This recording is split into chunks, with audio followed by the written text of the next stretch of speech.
Hello guys, Bri here, Bri the Realtor. So today's video is gonna be about the first 30 days as a new realtor. So this is after you did your class, you did your class exam, you did the state test and you passed. You actually got that sheet and you passed.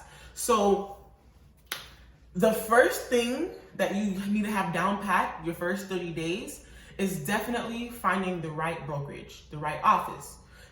You have to interview with different offices, see which one fits best for you. Ask them about their commission, ask them about their desk fees, ask them about their office space, ask them about printing, ask them if they offer training. Like most of the time, if they do offer training, it's most likely going to be a desk fee. Desk fee can range from $500, $50, it could be anything. Like I paid desk fees. My first desk fee was $200 a month. Whether I thought that was worth it was up to me. Some people think it's worth it. Some people don't want to pay desk fees. A lot of people don't. Like I have a lot of realtor friends that they don't pay desk fees. So it's really up to you. I also had another desk fee. I paid $89, $79 a month. And honestly, like, sometimes it is worth it. Like if the brokerage is very close and like he or she will work with you with the deals. Do they offer free printing? Do they offer free office space? Like you have to kind of, I guess, budget it out in your head to see if that's worth it to you. But in my new brokerage, no, I do not pay a desk fee. And I'm very happy because as your business starts to grow, you see how like some fees or some unnecessary bills are unnecessary is the word. Like you do not need that when you're building a business. So you can choose if you want to pay it or not. So the second thing that you want to do is make sure you pay your MLS fees. That's about roughly $700 to $800 a year. It's an annual fee. Make sure you have your super iBox key. So it's because, technology is evolving. People are breaking into houses, sadly to say. Owners feel safer like when you have like a secure electronic key box per se, because it is safer. So you can't just put a code in and like give it to your friends. Like the realtor has to be there with you when you're using this key box. So us realtors, we pay a fee. Like this is how the key fob looks. This is the Bluetooth one. The key fob alone was like 30 or 40, I think. And then we have a software that we put on our phone. As you can see on the bottom, it says obtain key. And then you have to hold it close to the key box. Like it's very secure. And that's like $80. Like it's so much money, but you definitely want to make sure you have those fees out the way. You definitely want to pay your MLS fees, because using someone else's MLS, which you could, like I used to use my brokers. When I first started,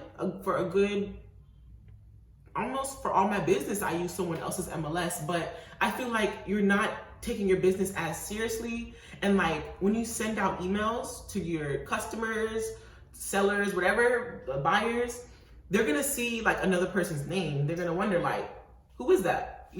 Like who is so-and-so? Like who's Bob? Who's Joey? Like it's not gonna be your name.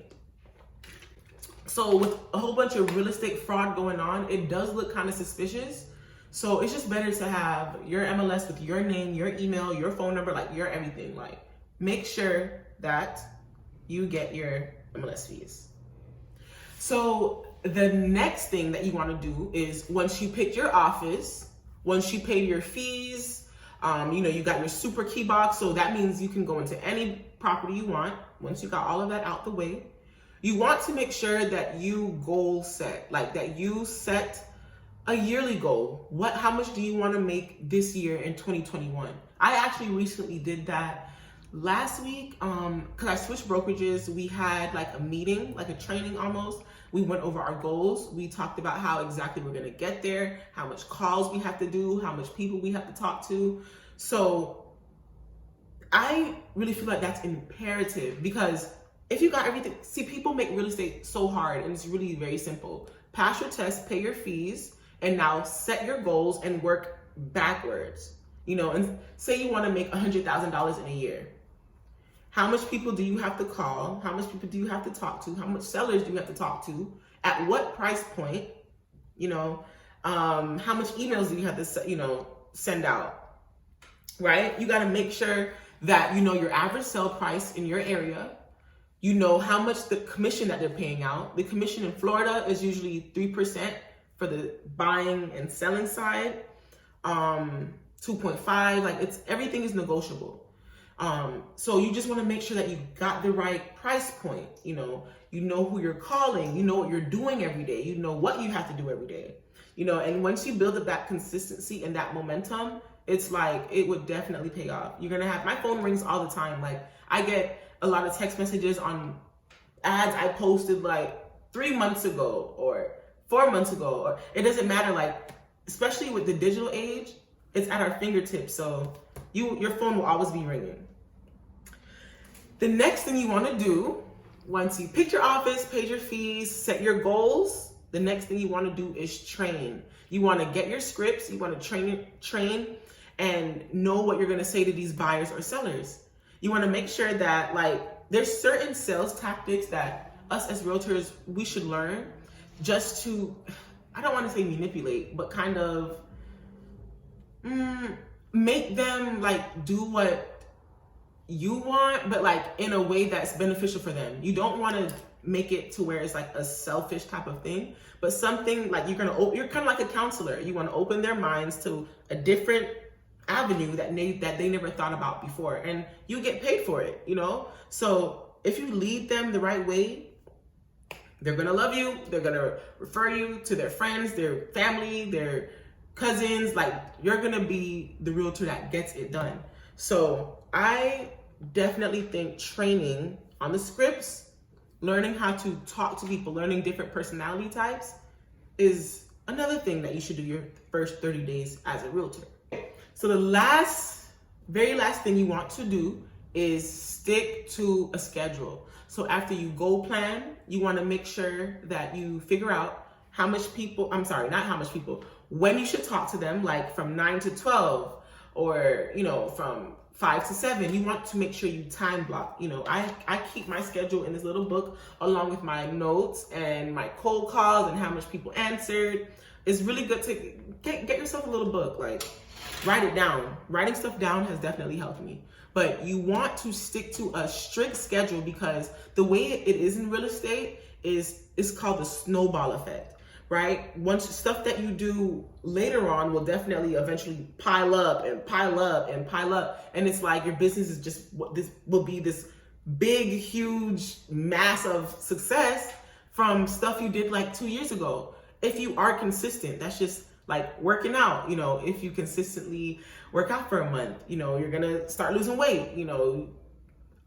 There's just so much benefits to staying consistent. So stay consistent. So I'll refresh. You want to find your brokerage. You want to pay your fees, right? You want to set your yearly goals, and you want to work backwards towards those goals. You want to train, find your scripts.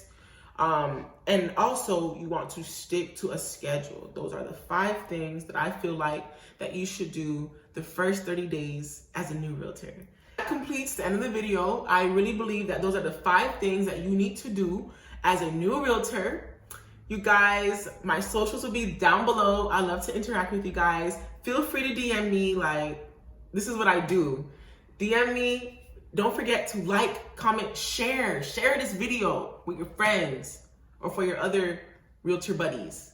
Okay, guys? See you guys in the next video. Bye.